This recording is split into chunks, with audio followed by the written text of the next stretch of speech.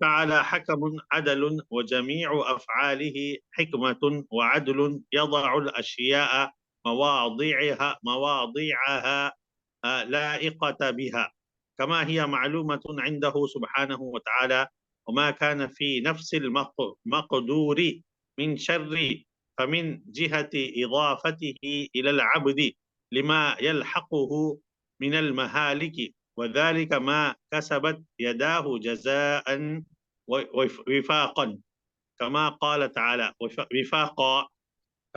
تعالى أعوذ بالله من الشيطان الرجيم: وما أصابكم من مصيبة فبما كسبت أيديكم ويعفو عن كثير. وقال تعالى: وما ظلمناهم ولكن كانوا هم الظالمين. وقال تعالى: إن الله لا يظلم الناس شيئا ولكن الناس أنفسهم يظلمون. هل للعباد قدرة ومشية على أفعالهم المضافة إليهم؟ السؤال: هل للعباد قدرة ومشية على أفعالهم المضافة إليهم؟ جواب: نعم، للعبادة قدرة على أعمالهم ولهم مشيئة.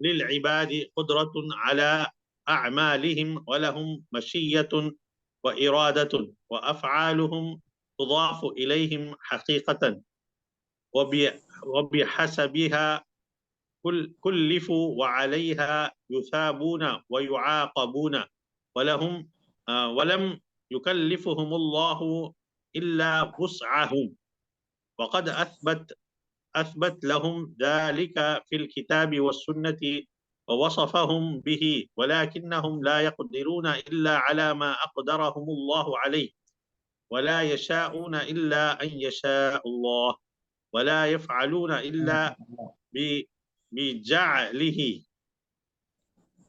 إياهم فاعلين، كما تقدم في نصوص المشية والإرادة والخلق.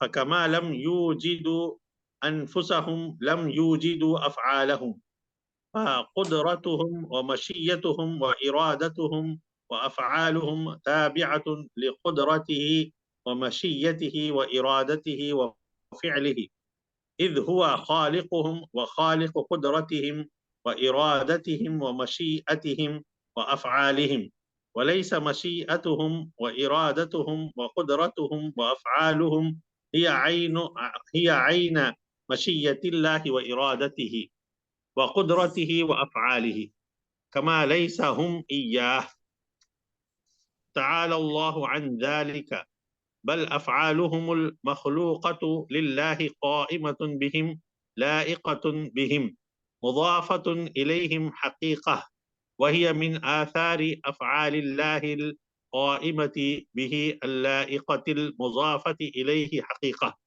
فالله فاعل حقيقة والعبد منفعل حقيقة، الله هاد حقيقة، والعبد مهتد حقيقة. ولهذا أضاف كلا من الفعلين إلى من قام به، فقال تعالى: من يهد الله. فإضافة الهداية إلى الله حقيقة، وإضافة الاهتداء إلى العبد حقيقة. فكما ليس الهادي هو عين المهتدي، فكذلك ليس الهداية هي عين الاهتداء، وكذلك يضل الله من يشاء حقيقة، وذلك العبد يكون ضالا حقيقة. وهكذا جميع تصرف الله في عباده. فمن أضاف الفعل والانفعال إلى العبد كفر، ومن أضافه إلى الله كفر، ومن أضاف الفعل إلى الخالق والانفعال إلى المخلوق كلاهما حقيقة، فهو المؤمن حقيقة. كافي يا شيخ؟ بس كافي.